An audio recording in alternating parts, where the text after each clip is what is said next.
അമ്മിണി തുണികൾ വെളുപ്പിക്കുന്നൊരമ്മിണിയ മുഷിഞ്ഞു നാറിയ വിടുപ്പു തുണികൾ കഴുകി ഉണക്കി തേച്ചു കണ്ടാൽ മുഖമിരിയും. എന്നാൽ പണത്തിന്റെ കാര്യം കേട്ടാൽ മുഖം തിരിക്കും. അല്ലേലും അമ്മിണിക്ക് ഒടുക്കത്തെ കൂലിയ.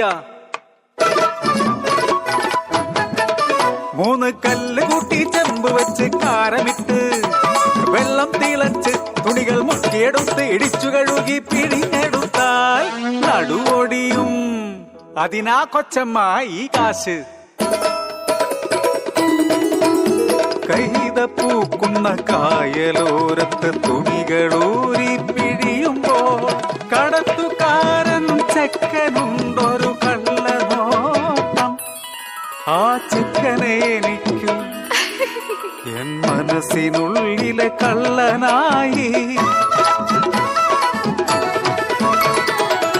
ആനന്ദപുരത്തെ നമ്പലത്തു മനക്കലെ കരുണിമ തമ്പുരാട്ടി. തറക്കലെ കാവിൽ വിളക്കിനു പോലും പടിപ്പുര ഇറങ്ങാത്ത തമ്പുരാട്ടി.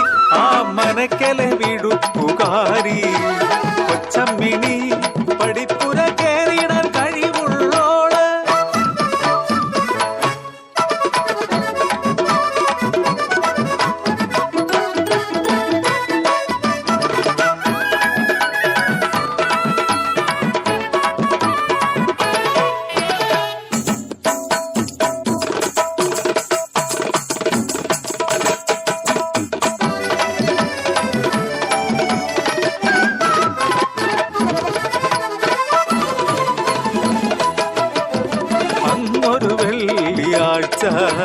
തറക്കൽ കാവില് തലപ്പൊലി നാള് ധൃതിയിൽ മനക്കലെ കോടി ഞാനും.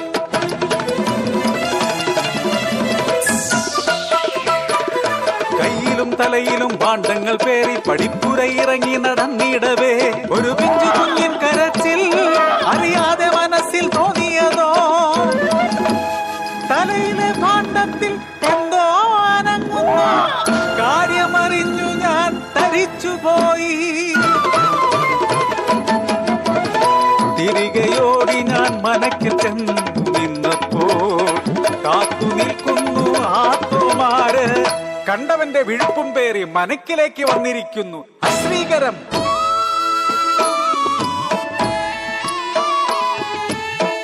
ആകെ പകച്ചുപോയി ഇനി എന്തു ചെയ്യുമെന്നറിയാതെ.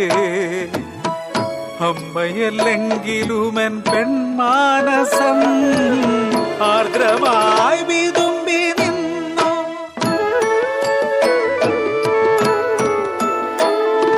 പിഞ്ചു കുഞ്ഞിനെ കൈകളിലേന്തി തല താഴ്ത്തി പടിപ്പുര ഇറങ്ങി. നാട്ടാർക്കു മുന്നിൽ പരിഹാസമാ. വീട്ടാർക്കു ഞാൻ തീര അപമാനമായി. സ്നേഹിച്ച പുരുഷനും കൈവിട്ടുവെന്നെ.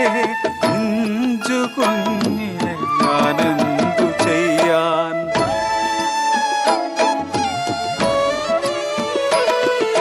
വിഴുപ്പെല്ലാം വെളുപ്പാക്കും വെള്ളോത്തിയമ്മിണിക്കു ആരാന്റെ വിഴുപ്പിന്റെ പഴി ജീവിതം.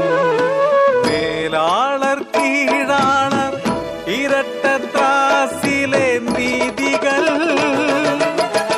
സത്യത്തെ മറയ്ക്കുവാനാവില്ല ഒരിക്കലും. വളരുമി സത്യം നാളെ നാടിന്റെ സത്യമായി വളരും. നാടിന്റെ സത്യമായി വളരും. വിഴുപ്പെല്ലാം വെളുപ്പാക്കും വെള്ളോത്തിയമ്മിണിക്കു ആരാന്റെ വിഴുപ്പിന്റെ പഴി ജീവിതം. ആരാന്റെ വിഴുപ്പിന്റെ പഴി ജീവിതം.